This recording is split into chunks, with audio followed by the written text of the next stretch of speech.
हाँ जी, नमस्कार। एक बार फिर से बहुत-बहुत स्वागत है। हम आज की इस कक्षा में अपने भारत की प्राकृतिक जो वनस्पति हैं उनके बारे में पढ़ने जा रहे हैं। और भारत में अगर भौगोलिक वर्गीकरण के अनुसार हम देखें वनों के प्रकार, इसमें भौगोलिक वर्गीकरण के अनुसार वनों के प्रकार देखें तो अपन को उष्णकटिबंधीय सदाबहार वन देखने को मिलते हैं और अर्ध सदाबहार वन देखने को मिलते हैं, जो आपके 12 माह में 12 के 12 महीनों में आपके प्रमुख रूप से हरे भरे खिले वेले रहते हैं। तो उन्हें हम उष्णकटिबंधीय सदाबहार वन कहते हैं और अर्ध सदाबहार वन भी पाए जाते हैं प्रमुख रूप से।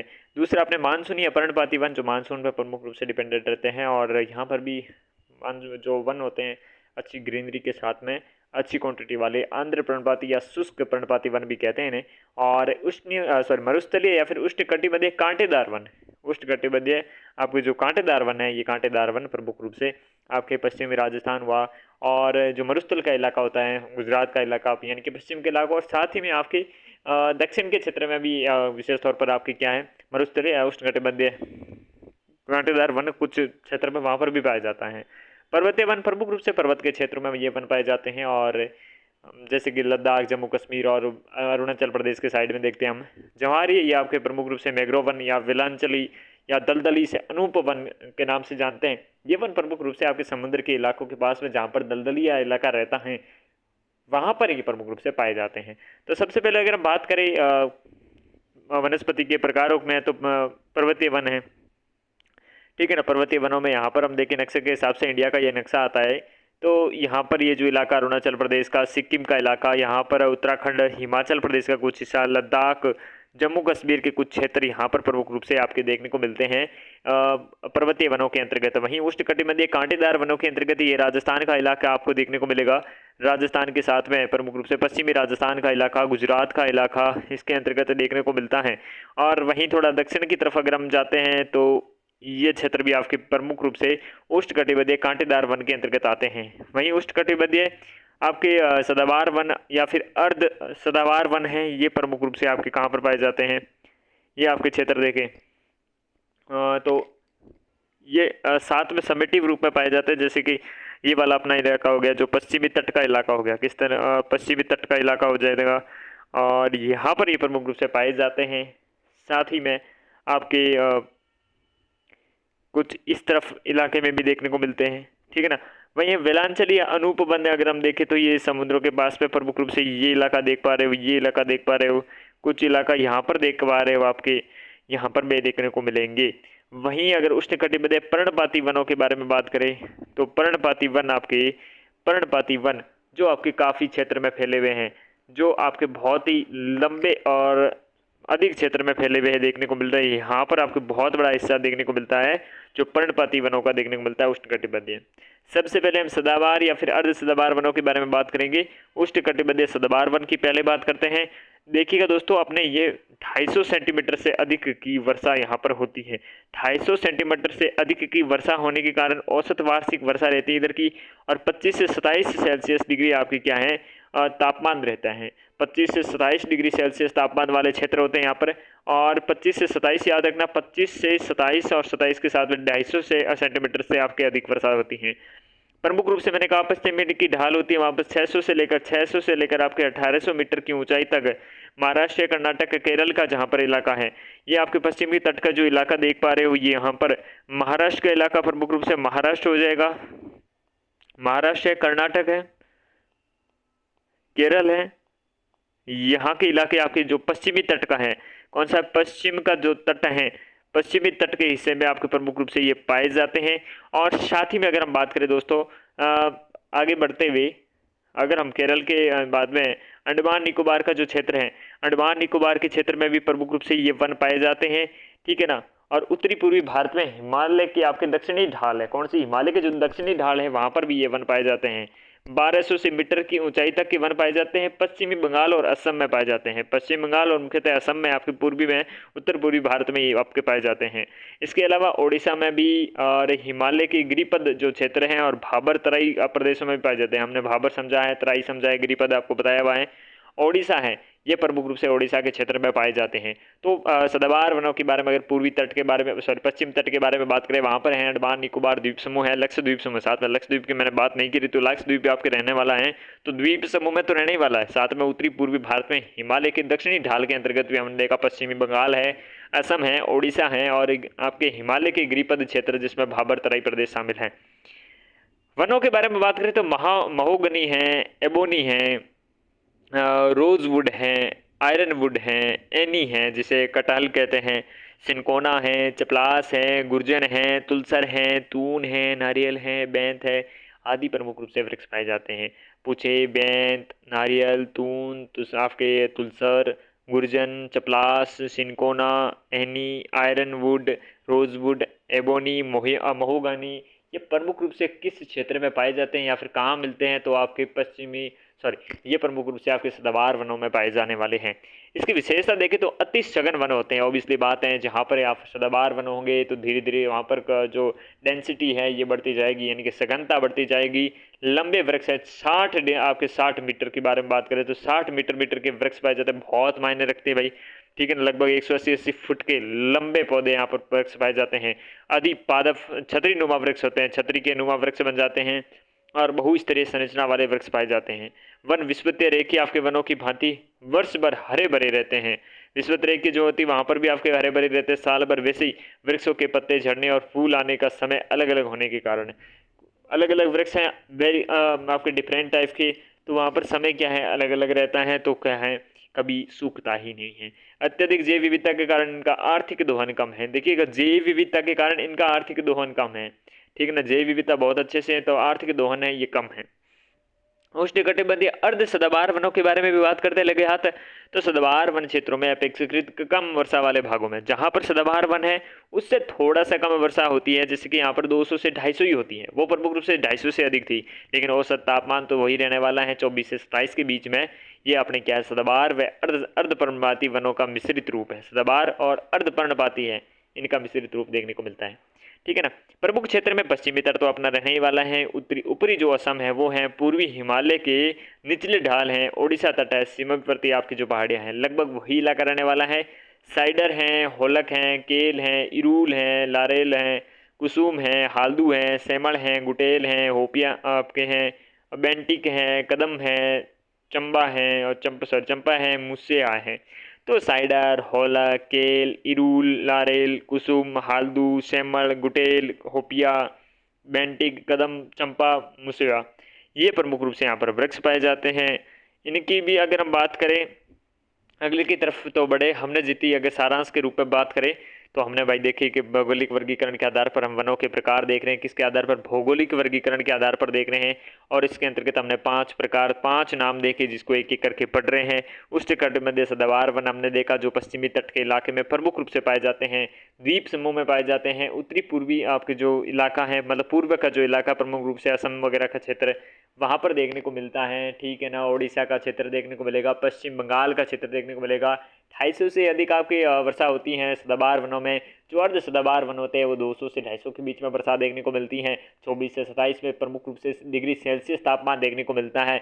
बहुत सारे वृक्षों की हमने बात करी कि कौन कौन से वृक्ष कहाँ कहाँ पाए जाते हैं।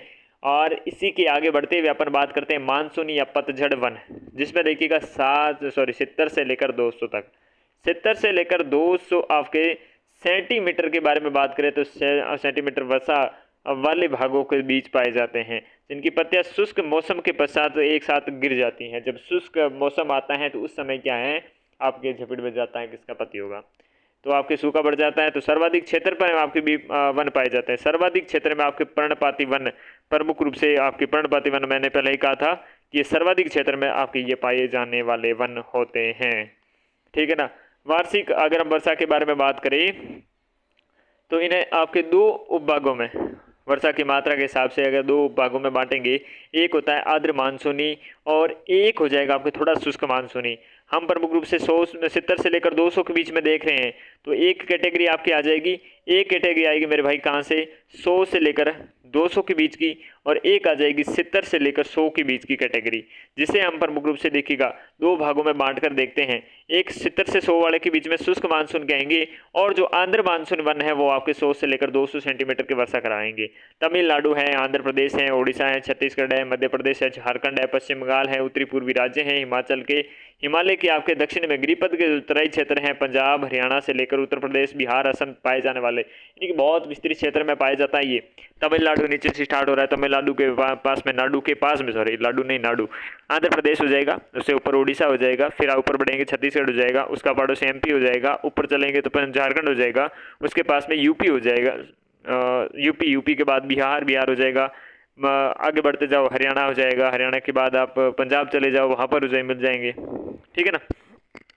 और पश्चिम बंगाल रहेगा तो पश्चिम बंगाल, फिर आपके ऊपर असम चले जाओ, यहाँ तक प्रमुख रूप से इसका विस्तार देखने को मिलता है आंध्र मानसूनी वन का, यानी कि बीच वाला जो हिस्सा है, बीच वाला हिस्से में आपको प्रमुख रूप से ये पाया जाता है, ठीक है ना। कुछ क्षेत्र में आपके पश्चिमी घाट के पूर्वी ढाल है, जो पश्चिमी घाट है, ये पश्चिमी घाट के पूर्वी ढाल पे आपके प्रमुख रूप से क्या है, पूर्वी ढालों पर भी एक सकड़ी पट्टी में पाया जाता है, जिसमें महाराष्ट्र, कर्नाटक, तमिलनाडु और केरल। अब सकड़ी ये पट्टी तो यही रहने वाली है, महाराष्ट्र, कर्नाटक और तमिलनाडु केरल की, तथा दक्षिणी पूर्वी घाट में, आपके दक्षिणी पूर्वी घाट में भी इसके प्रकार के वन पाए जाते हैं। कौन कौन से वन पाए जाते हैं, तो साल का वन है, सागवान है, चंदन है, शीशम है, शेमल है, महुआ है, उर्रा है, आम है, कुसुम है, हल्दू है, जामुन है, आंवला है, हरड़ है, बहेड़ा है। तो पलास आदि के वह मुख्य रूप से वृक्ष पाए जाते हैं, जो आपके एक जैसी प्रजाति के रूप में पाए जाते हैं, एक साथ एक जैसी प्रजाति के रूप में पाए जाते हैं।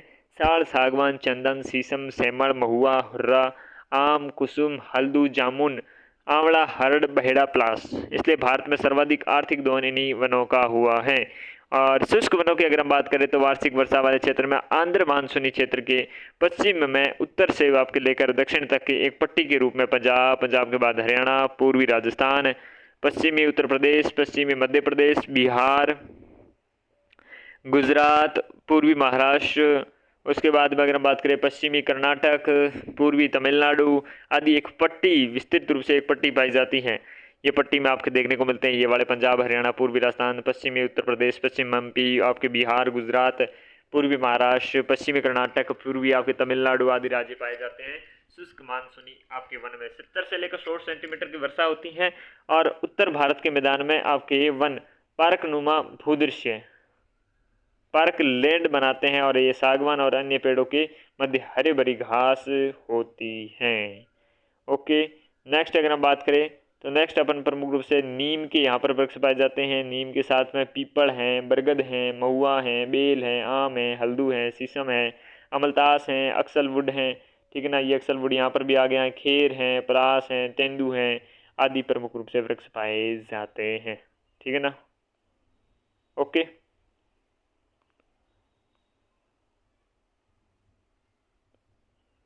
चलिए नेक्स्ट अगर हम देखेंगे तो साल या सागवान के वृक्ष मिलते हैं, ठीक है ना। साल या फिर आपके सागवान के वृक्ष यहाँ पर देखने को मिलते हैं, और इनकी आपकी सघनता कम होती है। इन वनों में पाई जाने वाली वृक्ष औद्योगिक रूप से क्या है, औद्योगिक रूप से आपके अधिक उपयोगी नहीं है। इन वनों में पाए जाने वाले वृक्ष क्या हैं, औद्योगिक रूप से आपके क्या है, औद्योगिक रूप से अधिक उपयोगी नहीं है, ठीक है ना। इन वनों में पाए जाने वाले वृक्ष हैं, औद्योगिक रूप से आपके अधिक उपयोगी नहीं है। वनों में स्वाना घास है, ये स्वाना घास भी पाई जाती है, जिससे क्या है, जिसमें आपके सवई मुंज हैं, कांस है, हाथी घास आदि प्रमुख हैं। इन वनों में स्वाना घास है, स्वाना घास भी पाई जाती है, जिसमें सवाई है, मुंज है, कांस है, हाथी घास है आदि प्रमुख हैं, ठीक है ना। सवाना घास भी पाई जाती है, इसमें सवाई, मुंज, कांस और हाथी घास से प्रमुख रूप हैं। उष्णकटिबंधीय मरुस्थलीय कांटेदार वनों के बारे में बात करेंगे, जिसमें आपके खेजड़ी, कीकर, रोहिड़ा, केर, फोग, नागफणी, नीम, खजूर के वृक्ष, बेर हैं, राम बांस है, कई प्रकार की घास और झाड़ियाँ शामिल होती हैं। ये पश्चिमी आपकी गुजरात, उत्तरी पश्चिमी गुजरात हो जाएगा, पंजाब हो जाएगा, हरियाणा हो जाएगा, ठीक है ना। और इनके अलावा पश्चिमी राजस्थान तो रहने ही वाला है, उत्तर प्रदेश का अर्ध शुष्क क्षेत्र और प्रायद्वीपीय पठार में, कर्नाटक का मैंने जो बात करी थी दक्षिण में, कर्नाटक का जो वृष्टि छाया प्रदेश है ये इसके अंतर्गत रहने वाला है। वृष्टि छाया प्रदेश ये जो आपकी जो शाखा आती है अरब सागर की, उसमें वर्षा नहीं होती है, वो इसके अंतर्गत रह जाता है, ठीक है ना। पर्वतीय वन के बारे में बात करते हैं, हिमालय क्षेत्र की वनस्पति आ जाएंगी। हिमालय पर्वत श्रृंखला में ऊंचाई बढ़ने के साथ साथ में उष्णकटिबंधीय वनस्पति से आपके टुंड्रा वनस्पति के रूप में प्राकृतिक वनस्पति पाई जाती है। हिमालय क्षेत्र की वनस्पति, हिमालय क्षेत्र की जो वनस्पति है, हिमालय पर्वत श्रृंखला में ऊंचाई बढ़ने के साथ साथ में उष्णकटिबंधीय वनस्पति में टुंड्रा वनस्पति के रूप में आपके प्राकृतिक वनस्पति पाए जाते हैं। टुंड्रा वन प्रमुख रूप से इधर पाई जाती है। जैसे जैसे देखिएगा ऊंचाई बढ़ने के साथ में ये आते हैं आपके उष्णकटिबंधीय वनस्पति से टुंड्रा वनस्पति के रूप में प्राकृतिक वनस्पति पाई जाती है। इस क्षेत्र में सामान्यतः हिमालय के गिरिपद क्षेत्र में 1000 मीटर की ऊंचाई तक सदाबहार और पर्णपाती वन पाए जाते हैं। इस क्षेत्र में सामान्यतः क्या है, हिमालय गिरिपद क्षेत्र में 1000 मीटर की ऊंचाई तक की आपकी क्या सदाबहार और पर्णपाती वन पाए जाते हैं। क्षेत्र में 1000 मीटर की ऊंचाई तक, ठीक है ना।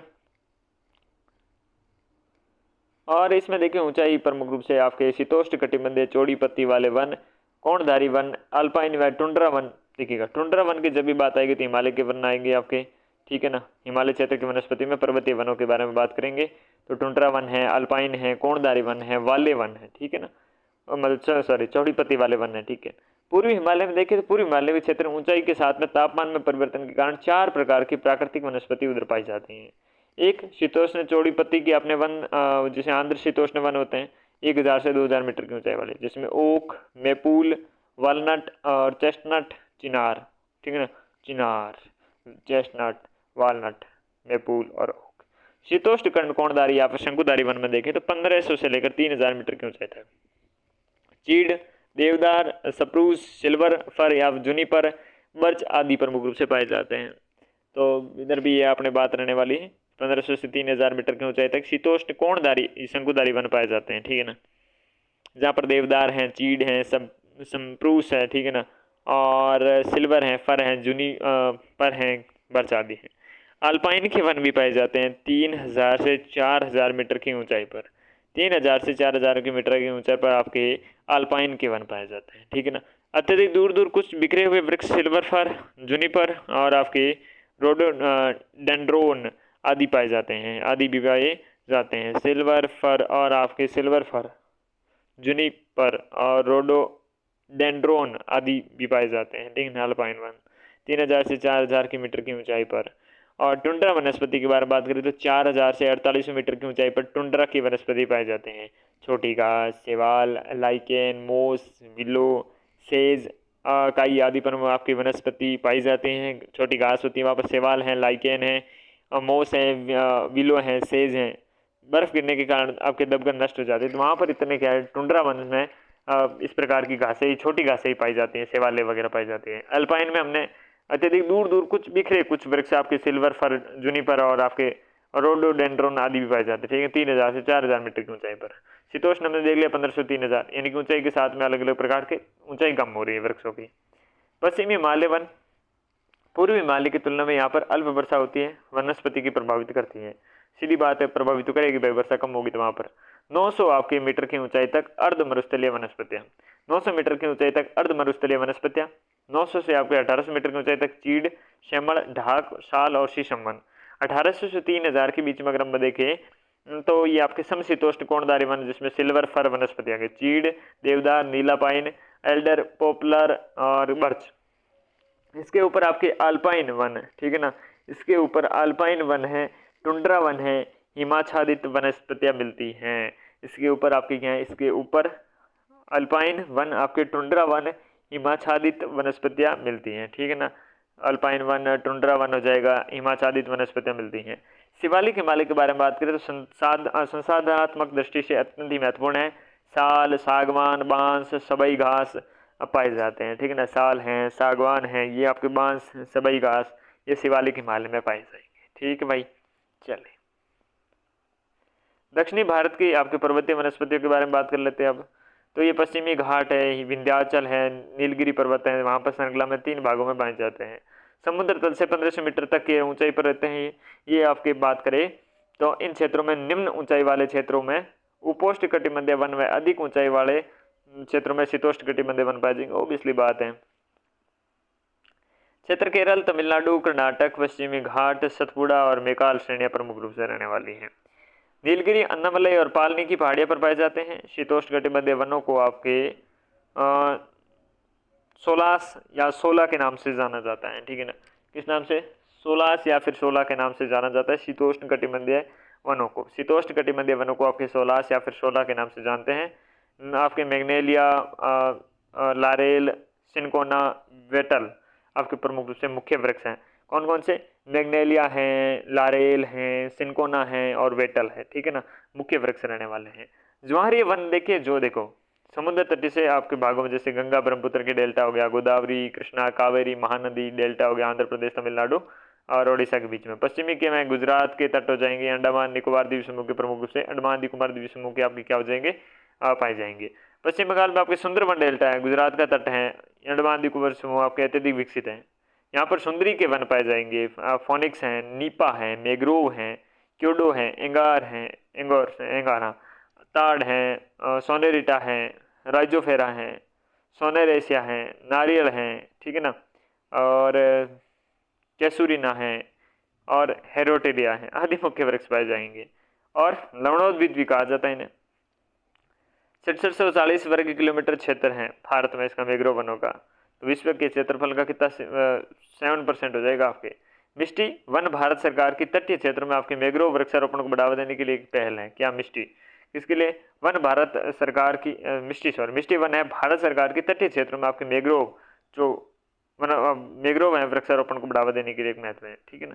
तो सुंदरी, फोनिक्स, नीपा, मैंग्रोव, क्योंडो और एंगार, ताड़, सोनेरिटा, राइजोफेरा, सोनेरेसिया, नारियल, कैसूरिना, हेरोटीरिया आदि प्रमुख वृक्ष याद रखना, ठीक है ना। भारतीय वनों का वर्गीकरण पुरी और शेट्टी के अनुसार देखेंगे, पुरी और शेट्टी के अनुसार देखेंगे। और देखने के बाद में अपन क्या है, पुरी और शेट्टी की तो देखते ही रहेंगे, कोई दिक्कत नहीं है। वनों का प्रशासनिक वर्गीकरण पहले देखते हैं, क्योंकि कंबाइंड हो जाएगा, वो मिक्स चीज़ें मैं नहीं करना चाहता। देखो प्रशासनिक अगर वर्गीकरण के बारे में बात करें तो सबसे पहले आरक्षित वन के बारे में बात करते हैं, आरक्षित वन के बारे में, फिर संरक्षित या सुरक्षित रक्षित वन के बारे में बात करते हैं और अवर्गीकृत वन के बारे में बात करते हैं। दोस्त सबसे पहले आरक्षित वन क्या होता है? वो वन होता है जो सरकार के द्वारा अपने प्रत्यक्ष पर्यवेक्षण में रहता है और लोगों को प्रवेश, लकड़ियों के एकत्रण के लिए, मवेशियों को चराने के लिए वर्जित होता है पूर्ण रूप से, ठीक है ना। वही सुरक्षित और संरक्षित होता है, वो सरकार की देखरेख में लेते हैं, लेकिन आपके स्थानीय लोगों को ईंधन के लकड़ी एकत्रित करने, मवेशियों को चराने के लिए आपके सब बेशर्ते आपके वन को किसी भी तरह की गंभीर नुकसान ना हो, इस आधार पर आप यूज कर सकते हो। तो आरक्षित है, रिजर्व्ड है, जो रिजर्व्ड है उसको तो यार हाथ लगा दिए तो हाथ बांट दूंगा। संरक्षित है, आपके प्रोटेक्टेड है, तो फिर भी कोई चरा लो, लकड़ी थोड़ी बहुत इस्तेमाल कर, लेकिन नुकसान नहीं करना, फिर वरना नुकसान कर दिया तो मैं आपके क्या है, मुंह तोड़ दूंगा। मतलब मुंह नहीं तोड़ना है, मजाक कर रहा हूँ, हाथ ही तोड़ दो, मुंह से क्या होगा। अनक्लासिफाइड देखो, जिसमें अवर्गीकरण है, यानी कि ये किसी यहाँ पर इसे भले वृक्ष को काटो, मवेशी को चराओ और कोई प्रतिबंध नहीं है यहाँ पर, ना आपका कोई मुंह तोड़ेगा, ना कोई हाथ तोड़ेगा, ना कोई ठीक है। तो आपकी क्या देखिएगा, परसेंट बता देता हूँ। तो यहाँ पर आपके 57.17 57.17 है आरक्षित वन, और 27 पॉइंट आपके 45 है संरक्षित वन या सुरक्षित वन, और 15.38 है। तो फुगटिया वन सबसे कम है 15.38, ठीक है ना। ठीक वाला कितना है 27 मिनट में आपके 45, और हाथ तोड़ दिए जाएंगे अगर आपने ये काम कर दिया, मतलब वनों को नुकसान पहुंचा लिया, तो परवेश में आप लकड़ी भी ले गए ना, कुछ भी नहीं ले जाना है। तो 57.17 है वो, 57.17, 27.45, 57.17, 57.17, 27.45, 27.45, 15.38, 15.38, 15.38, 27.45, 27.45, 57.17, 57.17। चले बस। अब देखो 18वीं आपकी आती है ISFR की रिपोर्ट आती है, 2023 की रिपोर्ट है, ठीक है ना। आगे आएगी दिसंबर वगैरह में, आपकी लेटेस्ट भी आ जाएगी। तो आरक्षित, संरक्षित, अवर्गीकृत, ये तीनों है ये आपकी, जिसमें आपके 57.17, 27.45 और 15.38। तो टोटल कितना है 100% हो गया है ना। तो ये आपकी कुल वन क्षेत्र के बारे में बात करें तो 7,75,377 वर्ग आपके स्क्वायर हो जाएगा, ठीक है ना। 7,75,377, 7,75,377, 7,75,377, 7,75,377, 7,75,377। इसका परसेंट आप निकालते रहना, 443, 2 12, 1 19। आपसे ये क्वेश्चन पूछेगा कि कौन सा ज़्यादा है कौन सा नहीं है, ये परसेंट पूछ सकता है। इस्ट 100% तो है ही, और 7,75,377 याद रखना, ठीक है ना।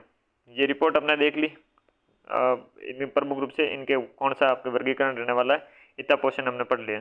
ठीक है ना, वो भी अपन वापस पढ़ेंगे, लेकिन थोड़ा सा और लाइट चीज़ें पढ़ते हैं। वन के विनाश के कारण क्या है भाई, अग्नि की घटना होती है, एक कृषि हेतु आपके वन का विनाश कर देते हैं और स्थानांतरित कृषि करते हैं, यानी कि जो स्लैश एंड बर्न, काटो फिर जलाओ फिर खेती करो, इससे भी नुकसान हो रहा है। औद्योगिक उपयोग हैं वो उससे हो रहा है, खनन करने के लिए पेड़ पौधे काटे जाते हैं, जैसे कि अरावली का कांड देख लेना आप। और बाढ़ और मृदा अपरदन तो होता ही है, अम्लीय वर्षा होती है उससे भी विनाश होता है वनों का। अनियंत्रित चराई हो रही है, आवास और आपके नगरीकरण से इसके भी इस्तेमाल हो रहा है, लकड़ी काटे जा रहे हैं या फिर पौधे काटे जा रहे हैं। परिवहन के लिए मार्ग निर्माण करते हैं तो इनका विनाश किया जाता है। वन विनाश में परिणाम क्या होंगे, जैव विविधता का ह्रास होगा, वन्य जीवों का आपके आवास नष्ट होंगे, वन आधारित आपके कुटीर उद्योगों का समापन होगा, सूखा है, अकाल है, बाढ़ है, भूमि अपरदन है, मरुस्थल का विस्तार होगा, जलवायु परिवर्तन होगी, भूस्खलन की वृद्धि होगी, ठीक है ना। ये सारे आपको नुकसान देखने को मिलेंगे। वनों में प्रमुख लाभ और वन उपज क्या है, तो ईंधन के लिए आपको लकड़ी मिलती है, औषधि मिलती है, ठीक है ना, जलवायु नियंत्रण में रहती है, मरुस्थलीकरण आपको नियंत्रित रहता है, औद्योगिक उपयोग है तो आपकी लकड़ी मिलती है, गोंद है, कत्था है, राड़ है, पत्ते हैं, ये आपके प्रमुख रूप से जो पत्ते हैं गोंद के लिए इस्तेमाल किए जाते हैं, राड़, ये जो पत्ते हैं पत्ते भी इस्तेमाल होते हैं, फर्नीचर है तो लकड़ी मिलती है, पर्यावरण के संरक्षण होता है, मृदा अपरदन आपके नियंत्रित होता है, कागज़ के लिए अब लुगदी है तो लकड़ियाँ मिल जाती हैं, सारे फायदे देखने को मिलते हैं। वन के संरक्षण के लिए प्रयास देखते हैं अभी कि भाई कौन कौन से वनों के संरक्षण के लिए प्रयास किए गए। तो खेजड़ी आंदोलन हुआ था विश्नोई समाज के द्वारा, प्रमुख रूप से जो अमृता माँ अमृता देवी की आपके नेतृत्व में हुआ था, 1730 में हुआ था, ठीक है ना।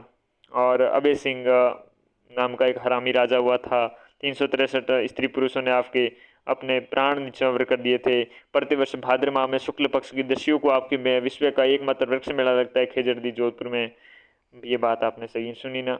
और देखिएगा एक चिपको आंदोलन होता है 1772 में, सॉरी 1972 में होता है आपकी क्या, 1972 में उत्तराखंड है ना, उस पर चिपको आंदोलन हुआ था। तो गांव की यहाँ पर भी महिलाओं ने, वहाँ पर भी अमृता देवी के नेतृत्व में, यहाँ पर भी महिलाओं ने पेड़ों को काटने के विरोध में किया और वनों के वृक्ष के चिपक गए।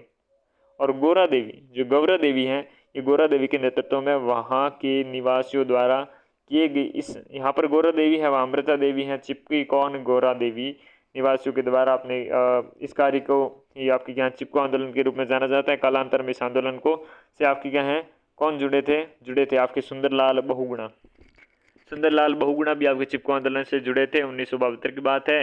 और आपके गौरा देवी को याद रखना है, उड़ीसा सॉरी उत्तराखंड तो याद रखना ही है। एक है आपके सामाजिक वानिकी, देखिएगा 1776 बात करेंगे, सॉरी 17 से क्यों आ रहा है, 1976 से 1979 तक, ठीक है ना, 79 तक आपकी क्या था, राष्ट्रीय कृषि आयोग की सिफारिश पर 1976 में 5वीं जो पंचवर्षीय योजना थी उसमें सामाजिक वानिकी कार्यक्रम, ठीक है ना, सामाजिक वानिकी का जो कार्यक्रम शुरू किया गया जिसमें सामाजिक प्रयासों से वृक्षारोपण करने से संबंधित था। पर्यावरण है, सामाजिक है और ग्रामीण विकास की मदद और बंजर भूमि के वनों का प्रबंधन, संरक्षण और वनीकरण के उद्देश्य से कार्यक्रम है 3 भागों में बांटा गया। एक है शहरी वानिकी, एक है ग्रामीण वानिकी और एक हो जाएगी आपके फार्म वानिकी, ठीक है ना। तो शहरी वानिकी है, शहरों के अपने उनके इर्द गिर्द सार्वजनिक भूमि जैसे हरित पट्टी हैं, पार्क हैं, सड़कों के अपने किनारे हैं, औद्योगिक व्यापारिक आपके स्थलों पर वृक्ष लगाना और उनका प्रबंधन करना इसमें शामिल है। शहरी वानिकी है तो शहरों और उनके इर्द गिर्द जो आपकी सार्वजनिक भूमि है जैसे हरित पट्टी, पार्क, सड़कों के किनारे और औद्योगिक एवं आपके व्यापारिक स्थलों पर वृक्षारोपण लगाना, ठीक, वृक्ष लगाना, उनका प्रबंधन करना उससे शामिल आपके इसमें शामिल है, ठीक है ना। तो शहरी वानिकी, ग्रामीण वानिकी में देखो तो इसमें समुदाय में वानिकी को बढ़ावा देकर कृषि योग्य बंजर भूमि पर पेड़ हैं वह फसलें के साथ साथ लगाना, ठीक है ना, और खाद्यान्न के साथ में चारा और ईंधन, इमारती लकड़ी और फलों का आपके उत्पादन साथ साथ हो सके। और फार्म जो आपकी वानिकी हैं जिसमें आपके सार्वजनिक भूमि, गांव, चारागाह, मंदिर की भूमि, सड़कें, नहरें, रेल पट्टियाँ, किनारे और विद्यालयों में वृक्ष लगाना, ये फार्म वानिकी हो जाएगा। ग्रामीण वानिकी होगी और सड़कों किनारे, पार्क वगैरह में यहाँ पर आपकी शहरी वानिकी होगी। ये तीनों आपके किसके अंतर्गत है, 1976 से 1979 तक आपके राष्ट्रीय कृषि आयोग की सिफारिश पर 5वीं पंचवर्षीय योजना में सामाजिक वानिकी कार्यक्रम चलाया गया। आपको चिपको आंदोलन रखना है, 1972 याद रखना है, गोरा देवी याद रखना है और एक बहुगुणा किसको, सुंदरलाल बहुगुणा याद रखना है, ठीक है ना। अमृता देवी, माँ अमृता देवी को तो याद रखना ही है। एपीको या फिर एपको आंदोलन, ये आपके कर्नाटक में हुआ था और सितंबर 1993 में हुआ था। 1993 में हुआ था और सितंबर में हुआ था। शलकानी वन क्षेत्र में आपके काटे जा रहे वृक्षों के विरोध में एपीको आंदोलन हुआ था। बाहों में भरना की शुरुआत हुई। ठीक है ना, तो ये याद रखना बस। अब देखो,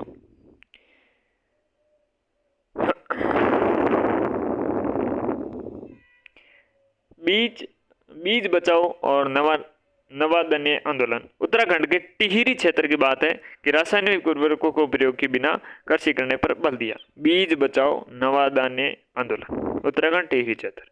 पवित्र वन या देवी देवताओं के वन, वनों के इस भागों में प्रकृति पूजक जनजातियों की गहरी आस्था रहती है, जिससे ये वन आपके इन वनों के मूल आपके स्वरूप और कुमारी रूप बचा कर रखते हैं। छोटा नागपुर क्षेत्र में आपके मुंडा हैं। संथाल जनजातियों के द्वारा महुआ कदम के वृक्षों की पूजा। ओडिशा व बिहार में जनजातियों द्वारा इमली और आम के वृक्ष की पूजा। राजस्थान के विष्णु समाज की प्रकृति संरक्षण। ठीक है ना, ये आपके प्रमुख रूप से रहने वाली है। नागपुर के क्षेत्र में हो जाएगी मुंडा और संथाल जनजातियों के द्वारा महुआ और आपके कदम के वृक्षों की पूजा करते हैं वहाँ पर।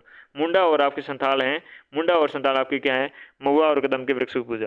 उड़ीसा और बिहार में क्या, जनजातियों के द्वारा इमली और आम के वृक्ष की पूजा। और बाकी खेजड़ी की व्रत राजस्थान में करते हैं विष्णु समाज। 1988 में आपके संयुक्त वन प्रबंधन, आपके सरित वनों के प्रबंधन और पुनर्निर्माण के लिए क्या है, स्थानीय समुदाय की भूमिका में वृद्धि कर देने के संबंधित आंदोलन था संयुक्त वन प्रबंधन 1988।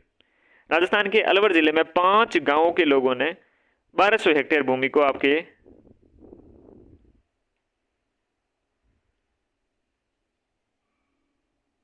ठीक है ना, भैरोदेव डाकव सेंचुरी घोषित कर वन संरक्षण का कार्य किया।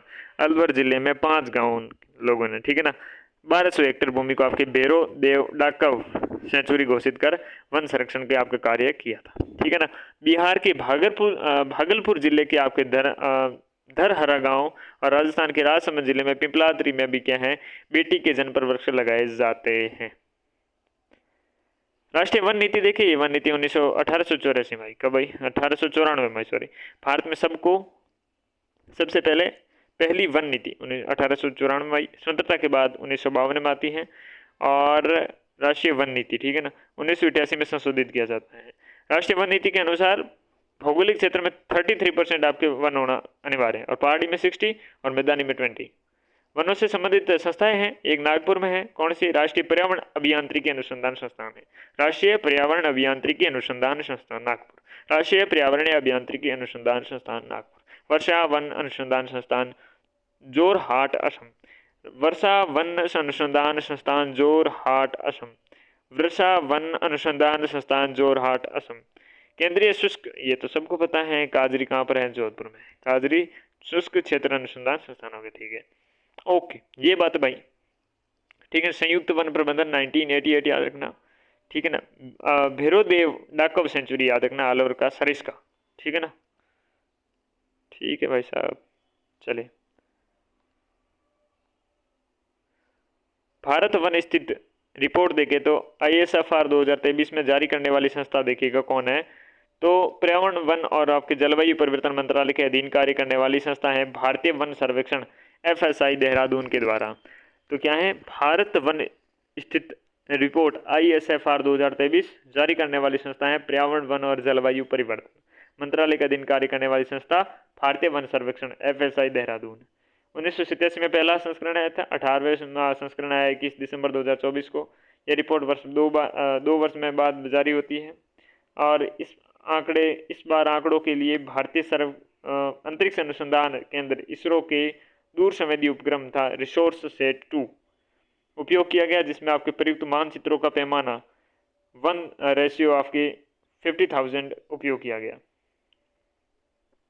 अब देखिएगा, वन क्षेत्र के बारे में बात करेंगे, वनावरण के बारे में बात करेंगे, वृक्षारोहण की बात करेंगे और साथ में वनावरण एवं वृक्षारोहण, ठीक है, वृक्षावरण है, उनको मिलाकर बात करेंगे। सबसे पहले वन क्षेत्र के बारे में बात करते हैं, अभिलेखित वनों के बारे में। फॉरेस्ट एरिया जो आपके कितना हो गया है, 23.59 क्या हो गया है, 59 हो गया है, 23.59, 23.59, 23.59, ठीक है ना।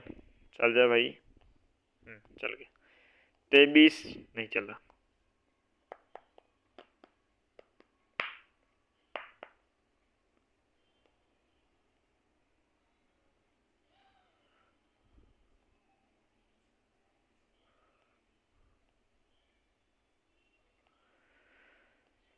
हाँ 23.59, ठीक है ना।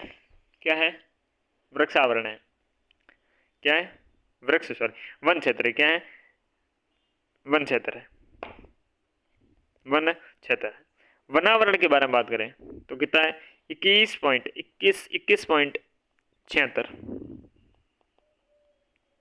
21.76 क्या है आपके? वनावरण है, वनावरण, वनावरण, ठीक है ना। वनावरण कितना है? 21.76, कितना है? 21.76, कितना है? 21.76, क्या है? वनावरण है। 23.59 क्या है? वन क्षेत्र है। 23.59 क्या है? वन क्षेत्र है। 21.76 क्या है? वनावरण है। 3.41% क्या है? वृक्षावरण है। क्या है? वृक्षावरण है। और आपकी 25.17 क्या है? दोनों को मिलाकर है। किसको? वनावरण को और आपके वनावरण के साथ में वृक्षावरण। तो वनावरण कितना है? वनावरण तो 21.76 है। तो वृक्षावरण कितना है? 3.41% है, ठीक है। टोटल कितना है? 25.17% है। बिल्कुल सही बात है। पिछले साल से आपके वन क्षेत्र में तो 0.01% की आपकी कमी हुई है और 0.02 की आपकी क्या है इसमें, सॉरी 0.01% की वृद्धि दर्ज की गई है वन क्षेत्र में। और वन आपके किसकी बात करें? वनावरण की जो 0.02% वृद्धि हुई है। 1.34% हुई है वृक्षावरण में वृद्धि। टोटल आपके 0.17% की वृद्धि हुई है, ठीक है ना, वनावरण एवं वृक्षावरण की, ठीक है ना। इन दोनों को मिलाए तो आपकी 0.17% की क्या हुई है? वृद्धि हुई है, ठीक। तो ये मामला है भाई कि 23.59 है वन क्षेत्र, 21.76 है वनावरण, 3.41% है वृक्षावरण। वनावरण एवं वृक्षावरण मिला के देखे तो 25 पॉइंट आपके 17 रहने वाले हैं, ठीक। आगे बढ़ते हैं अब। देखो ध्यान से सुनना मेरी बात। वन क्षेत्र के बारे में सबसे पहले बात करेंगे, वन क्षेत्र के बारे में बात करेंगे। और मैं जो बताऊं वो सुनते रहना, कानों में से निकाल लेना, ठेठी साफ कर लेना। और जो मैं बोल रहा हूं बोलते बोलते सुनना है आपको, ठीक है ना। तो देखो सर्वाधिक अभिलेखित वन क्षेत्र के बारे में बात करें, ठीक है। किसके बारे में बात करें? वन क्षेत्र के बारे में बात करते हैं, ठीक है। वन क्षेत्र की अगर बात करें तो मध्य प्रदेश का सबसे ज्यादा आपके वन क्षेत्र देखने को मिलता है। किसको? एमपी का वन क्षेत्र सबसे ज्यादा है। एमपी का वन क्षेत्र सबसे ज्यादा है। उसके बाद है महाराष्ट्र, उसके बाद है उड़ीसा, ठीक है ना। तो बस ऊपर के तीन ही याद रखना है प्रमुख रूप से। मैं तो कहता हूँ एक ही याद रखना, सर्वाधिक वन क्षेत्र है ये आपके वन क्षेत्र है मध्य प्रदेश का, उसके बाद महाराष्ट्र का, ठीक है ना। और न्यूनतम आपके वन क्षेत्र किसका है? गोवा का है, ठीक है ना। वन क्षेत्र अगर वाले राज्य के बारे में बात कर रहे हैं तो गोवा का रहने वाला है। और आपके तो एक सेट याद रखना है, एक सेट याद रखना कि MP plus Goa, MP plus Goa, MP plus Goa याद रख लेना, बस इतना ही, ठीक है ना। एमपी प्लस गोवा याद रख लेना। और परसेंट के हिसाब से सिक्किम है वन क्षेत्र। किसका है? सिक्किम। कौन सी स्कीम रही? सिक्किम। Okay next. और आपके न्यूनतम अभिलेखित वन क्षेत्र है हरियाणा, ठीक है ना, हरियाणा। तो सिक्किम और हरियाणा का एक सेट याद रखना होगा, सिक्किम और हरियाणा का। जो आपके वन क्षेत्र के परसेंटेज के हिसाब से बात करता है, सर्वाधिक वन क्षेत्र के परसेंटेज के हिसाब से आपके सिक्किम है, न्यूनतम परसेंटेज के हिसाब से वन क्षेत्र के हिसाब से हरियाणा रहने वाली है। और आपके क्षेत्रफल के आधार पर वन क्षेत्र सर्वाधिक आपके एमपी का है और सबसे कम है गोवा का। MP Goa Sikkim Haryana, MP Goa Sikkim Haryana, MP Goa Sikkim Haryana, याद रखना, ठीक है ना। नेक्स्ट, नेक्स्ट है सर्वाधिक आपके अभिलेखित वन क्षेत्र वाले केंद्र शासित प्रदेश के बारे में बात करेंगे। और परसेंट के हिसाब से बात करें, क्षेत्रफल के हिसाब से है जम्मू कश्मीर, परसेंट के हिसाब से अंडमान निकोबार। ऑब्वियसली बात है क्षेत्रफल के हिसाब से जम्मू कश्मीर रहने वाला था और आपके अंडमान निकोबार द्वीपों में रहने वाला है। वन क्षेत्रफल आपके क्षेत्रफल और परसेंट के हिसाब से न्यूनतम देखे केंद्र शासित प्रदेश के बारे में तो लक्षद्वीप ही है, ठीक है। तो लक्षद्वीप आपके प्रमुख रूप से 0 वर्ग किलोमीटर है, जिसमें आपकी क्या है? वन क्षेत्र तो पाया ही नहीं जाता है। 10% से आपके कम वन क्षेत्र वाले केंद्र शासित प्रदेश और राज्यों के बारे में बात करें तो इसमें याद रखना होगा आपको, एक हरियाणा है परसेंट के हिसाब से, पंजाब है, यूपी है, बिहार है, राजस्थान है, ठीक है, लक्षद्वीप है, लद्दाख है, पुडुचेरी है और दिल्ली है। ये तो क्या 10% से कम वन क्षेत्र यहाँ पर पाया जाता है। तो कौन सा है? हरियाणा है, राजस्थान है, गोवा है, सॉरी गोवा नहीं, राजस्थान है, बिहार है, बिहार के बाद में बिहार यूपी हो गया साथ साथ में, पंजाब हरियाणा हो गया साथ साथ में, राजस्थान हो गया, लक्षद्वीप हो गया और पुडुचेरी हो गया, दिल्ली हो गया और लद्दाख हो गया। ठीक है ना, तो 10 से कम वन क्षेत्र वाले परसेंट वाले हो गए। एक आपको एमपी और एमपी के साथ में कौन सा? गोवा याद रखना, एक सिक्किम और एक हरियाणा याद रखना, बस उतना काम हो जाएगा। बाकी MP UP sorry UP Bihar, UP Bihar के साथ में आपके राजस्थान याद रखना, पंजाब याद रखना, हरियाणा याद रखना, पुडुचेरी याद रखना और क्या याद रखना है और तो आपको लक्षद्वीप और दिल्ली और लद्दाख। ठीक, बस। सर्वाधिक वन आवरण वाले, अब देखो वन आवरण के बारे में आ चुके हैं हम। वन आवरण के बारे में देखें तो एमपी का वन आवरण सबसे ज्यादा है। ठीक है, परसेंट के हिसाब से मिजोरम का है, परसेंट के हिसाब से किसका है? मिजोरम का है। तो सबसे ज्यादा एमपी का है, सबसे ज्यादा किसका है? एमपी का है वन आवरण वाले राज्य में। ठीक है, और न्यूनतम वन आवरण वाला राज्य कौन सा है? हरियाणा है। इस बार एमपी के साथ में सेट किसका बैठ रहा है? इस बार सेट बैठ रहा है अपने हरियाणा का। ठीक है, चले। और यहाँ पर कौन सा है? मिजोरम। मिजोरम का क्या है? वनावरण। हम किसकी बात कर रहे हैं? वनावरण, वो वृक्ष क्षेत्र हो गया। अब वनावरण के बारे में बात कर रहे हैं, तो मिजोरम, मिजोरम, मिजोरम के साथ में सेट किसका बनेगा? मिजोरम के साथ में इसमें भी हरियाणा का ही होगा परसेंटेज के हिसाब से और ये वाले के हिसाब से भी। तो हरियाणा, हरियाणा सबसे टॉप है सब में, मतलब परसेंट वाले कम वाले में। ठीक है, तो नेक्स्ट अपन बात करते हैं पूर्वोत्तर राज्य में असम और सिक्किम को छोड़कर से सभी राज्यों के आपके 70% से अधिक है राज्य में वनावरण पाया जाता है। बहुत बड़ी बात है। सर्वोत्तर आपके पूर्वोत्तर जो राज्य, असम को छोड़ दो और सिक्किम को छोड़ दो, तो उनको छोड़ने के बाद शेष जो राज्य 70% से अधिक आपके वनावरण पाया जाता है।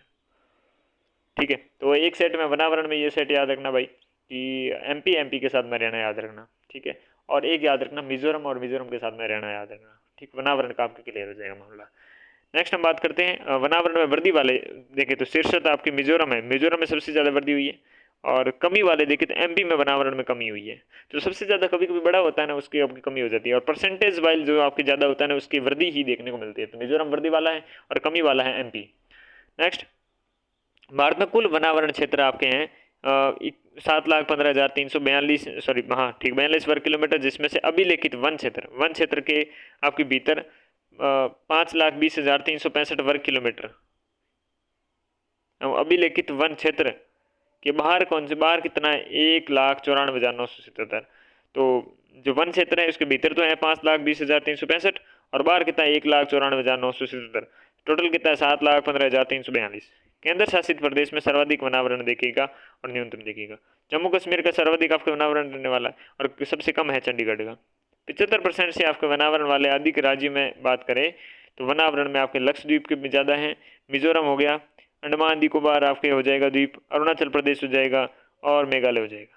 तो प्रमुख रूप से 1, 2 और 3 तो राज्य उधर वाले और अंडमान निकोबार लक्षद्वीप हो जाएगा, जिसमें 75% से भी अधिक क्या है?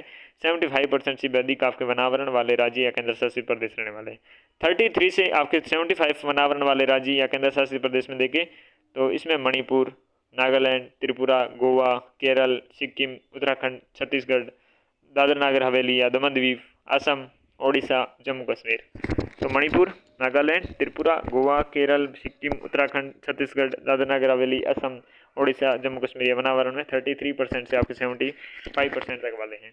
तो इसमें प्रमुख रूप से आपको 75 वाले से ज़्यादा अंडमान निकोबार द्वीप हो जाएगा, लक्षद्वीप है, मिजोरम है, अरुणाचल प्रदेश, मेघालय याद रखना है। बाकी आपके सर्वाधिक का वनावरण में और न्यूनतम वनावरण में एक सेट बन जाएगा। एक है जम्मू एंड कश्मीर का और एक आपके हरियाणा के पास में चंडीगढ़।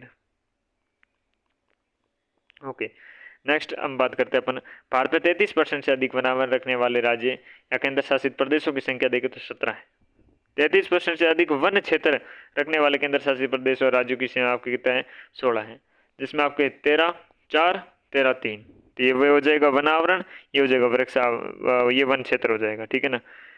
33% से अधिक वनावरण व वृक्षावरण रखने वाले राज्य और केंद्र शासित प्रदेश में कितने? 19। 14 तो राज्य हैं, 5 यूटीएस हैं, यूटी। ठीक है ना। और अत्यंत सघन वन देखे तो 70% से अधिक वृक्ष आपके वृक्ष क्षेत्र घनत्व वाले क्षेत्र हैं। सामान्य से आपके सघन वन है 40% से 70% के बीच में, कम 70% से कम और 40 से ज़्यादा परसेंट हो जाएगा। खुले वन 10% से 40% के बीच, झाड़ी है 10%, ठीक है। तो अत्यंत सघन हो जाएगा 70 से अधिक, सामान्य सघन हो जाएगा 40 से आपके 70% से कम वृक्ष वन, जो छत्र घनत्व वाले क्षेत्र होते हैं वो आते हैं, ठीक है ना। और खुले वन देखे हमने, और खुले वन होते हैं 10% 40% के बीच वाले, जो कम वृक्ष है छत्र घनत्व वाले क्षेत्र होते हैं वो, और झाड़ी में होते हैं 10% से कम वाले। अत्यंत सघन आपके बारे में बात करें तो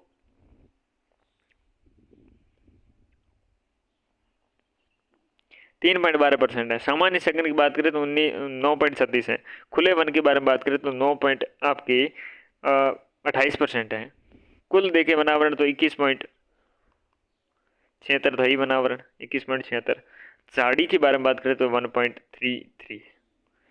वृक्षावरण के आगे बात करते हैं तो ये हेक्टेयर में एक हेक्टेयर में आपके कम क्षेत्रफल वाली वृक्षों से आच्छादित भूमि होती है। भारत 2023 में आपके ये 3.41% ही है, 1,20,014 वर्ग किलोमीटर हो जाएगा, ठीक है ना। सर्वाधिक वृक्षावरण है ये आपके किस में पाया जाता है, महाराष्ट्र में, MH, और फिर राजस्थान है। और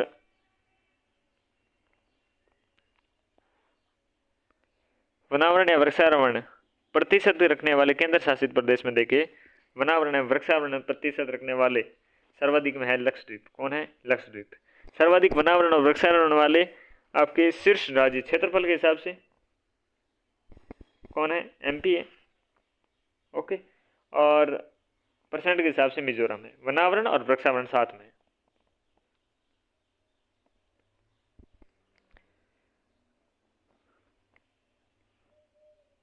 और अधिकतम वृद्धि वाला है छत्तीसगढ़ वनावरण और वृक्षारोपण में, और कमी वाला है MP। ऑब्वियसली बात है, जो ज़्यादा होता है वो कम हो जाता है, ओके। नेक्स्ट देखते हैं अपन मैंग्रोव वन देखते हैं। देश में कुल मैंग्रोव अगर कवर करें तो तटीय क्षेत्र में आपके कितने, 4,991 आपके वर्ग किलोमीटर। कुल भौगोलिक क्षेत्र का 0.15%, भौगोलिक क्षेत्रफल का 0.15% है, ठीक है ना। 2021 की तुलना में मैंग्रोव वन आपके 7.43 वर्ग किलोमीटर की कमी हुई है। 2021 की तुलना में मैंग्रोव वन है, ये मैंग्रोव वन 7.13% की आपकी कमी देखी गई है। सर्वाधिक आपके पश्चिम बंगाल में मैंग्रोव वन पाए जाते हैं, उसके बाद गुजरात में, उसके बाद आंध्र प्रदेश में और महाराष्ट्र में। तो पश्चिम बंगाल, गुजरात, आंध्र प्रदेश और महाराष्ट्र, वेस्ट बंगाल, गुजरात, आंध्र प्रदेश और महाराष्ट्र। मैंग्रोव वन में रखने वाले केंद्र शासित प्रदेश में अंडमान निकोबार समूह हो जाएगा ऊपर ऊपर। और मैंग्रोव वन में सबसे अधिक आपकी कमी हुई है गुजरात में, सर्वाधिक वृद्धि हुई है आंध्र प्रदेश में। कमी कहाँ पर, गुजरात में, सर्वाधिक आंध्र प्रदेश में, सर्वाधिक पाए जाते हैं वेस्ट बंगाल में, फिर गुजरात में, फिर शायद आंध्र प्रदेश में हो जाएंगी, फिर महाराष्ट्र में हो जाएंगी। और अंडमान निकोबार द्वीप समूह में सर्वाधिक पाए जाते हैं ये केंद्र शासित प्रदेश के हिसाब से। सर्वाधिक कमी गुजरात में हुई है और सर्वाधिक वृद्धि आंध्र प्रदेश में हुई है। कार्बन स्टॉक के बारे में बात करें 2023 में वनों की कुल कार्बन स्टॉक आपके वनों में कुल कार्बन स्टॉक 7385 5 मिलियन टन है, ठीक है ना। 21 की तुलना में अगर देखें तो 81.5 मिलियन टन की वृद्धि हुई है, ठीक है ना। तो 72.85 है, पहले समथिंग कुछ था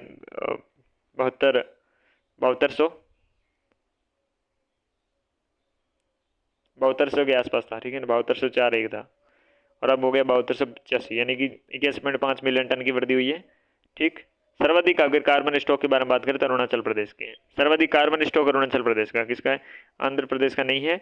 AP का मतलब हो जाएगा आपके यहाँ पर अरुणाचल प्रदेश हो जाएगा, फिर आपके मध्य प्रदेश का है। बांस वन के बारे में बात करें तो सर्वाधिक बांस वाला यहाँ पर देखिए तो हो जाएगा मध्य प्रदेश और फिर अरुणाचल प्रदेश। तो बांस वन है आपके मध्य प्रदेश में सर्वाधिक पाए जाते हैं, ये हो जाएंगे 1,54,670 वर्ग किलोमीटर हो जाएंगे, कुल देश में बांस क्षेत्र हो जाएगा। MP हो जाएगा सर्वाधिक में। वन अग्नि में बारे में बात करें FSI के अनुसार 10.66% क्षेत्र में अत्यंत से लेकर अत्यधिक अग्नि प्रवण आपके क्षेत्र के अंतर्गत आता है। कितना, अत्यंत से लेकर अत्यधिक अग्नि प्रवण के अंतर्गत 10.66 आता है। शीर्ष 3 राज्य हैं जहां पर अग्नि मौसम 2023-24 की अग्नि घटनाएं सबसे अधिक देखी गई हैं। एक उत्तराखंड हो जाएगा, ओडिशा हो जाएगा और छत्तीसगढ़।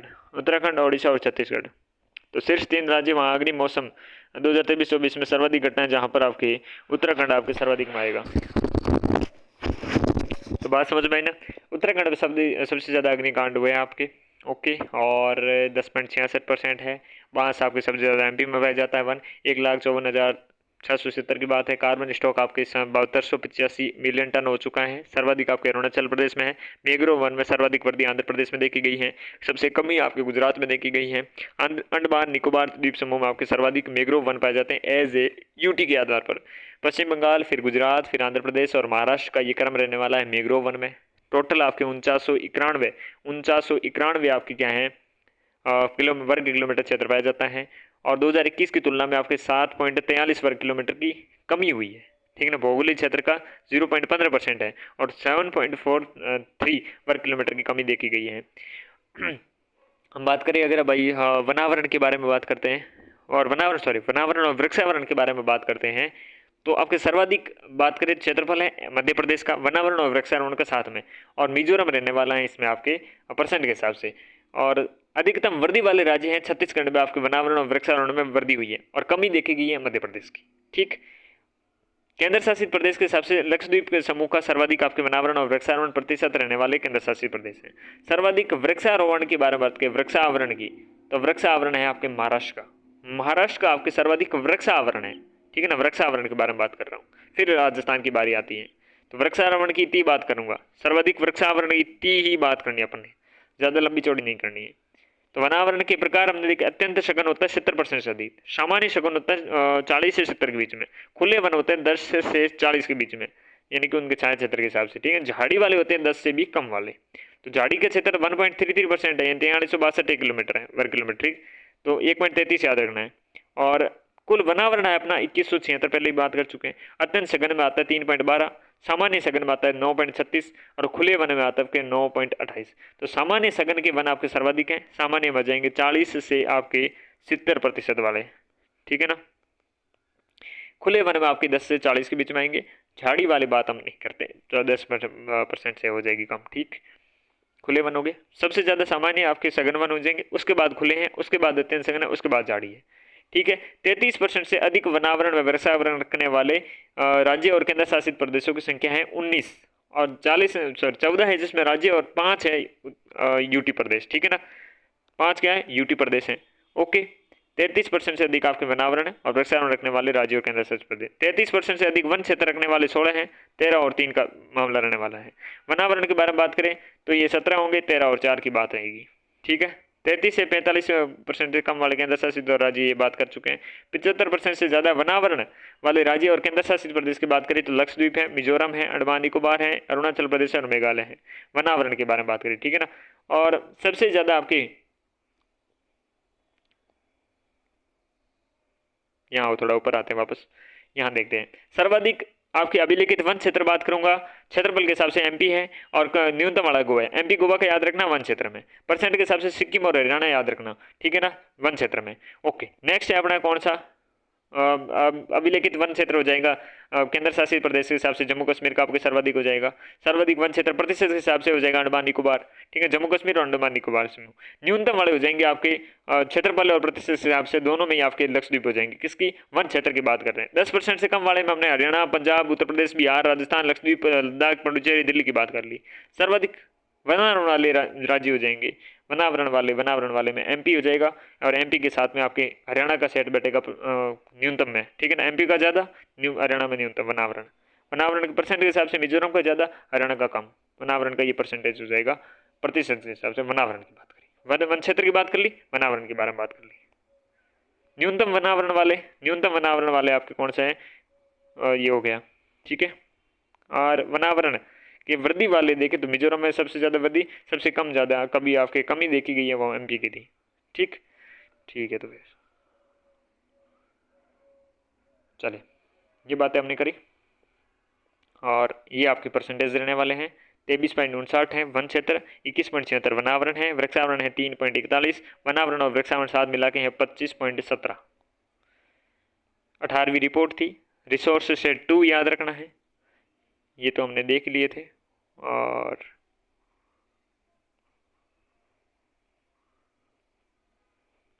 ये मामला रह गया था अपना, कौन सा मामला था भाई, वनों का वर्गीकरण पूरी और छठी के अनुसार। वनों का वर्गीकरण पूरी और छठी के अनुसार, पूरी और छठी के अनुसार। चैंपियन ने भारतीय वनों को 116 प्रकार बताए। पुरी और शेट्टी ने चैंपियन महोदय की योजना को संशोधित किया और भारतीय वनों को 4 आपकी क्या है 4 उप प्रमुख वर्गों और 16 उप वर्गों में आपकी बांटा। 4 प्रमुख और 16 उप वर्गों में बांट दिया। जलवायु, धरातलीय विशेषता और पौधों के प्रकार के आधार पर आपने सुनिश्चित किया। सबसे पहले आंध्र उष्णकटिबंधीय वन बांटे जो भारत के महत्वपूर्ण वन है और 5 उपभागों में विभाजित किया। आंध्र उष्णकटिबंधीय वन है, आंध्र उष्णकटिबंधीय वन है जिसमें आपके उष्णकटिबंधीय आंध्र में सदाबहार वन, उष्णकटिबंधीय आंध्र अर्ध आपके सदाबहार वन और आंध्र पतझड़ वन, और साथ में आपके कौन सा साल के वन हो जाएंगे, ज्वारी वन हो जाएंगी। ये सारे किसमें आपके बांटे, ये भाई आंध्र उष्णकटिबंधीय जो वन है, आंध्र उष्णकटिबंधीय वन, जिसमें उष्णकटिबंधीय आंध्र सदाबहार वन के बारे में बात करें तो 250 सेंटीमीटर से अधिक वाले विस्तार जिसका विस्तार इतना तक है वो क्या है आंध्र सदाबहार वन में आ जाएंगे। अत्यंत घने होते हैं, ऊंचे वृक्ष मिलते हैं। महत्वपूर्ण वृक्षों में महोगनी, चपलास, तुलसर आदि मिलते हैं। ये असम, मेघालय, त्रिपुरा, मणिपुर, नागालैंड और आपके अंडमान निकोबार द्वीप समूह मिलते हैं, ठीक है ना। इनके उष्णकटिबंधीय आंध्र आपके जो सदाबहार वन है इसमें पूर्वी के जो राज्य हैं उनको ही शामिल किया इन्होंने। उष्णकटिबंधीय आंध्र अर्ध शुष्क वाले जो 200 से 250 के बीच में रहने वाले हैं। बांस, लकड़ी, ईंधन और इमारती लकड़ी के इनके प्राप्त होती है। चलिए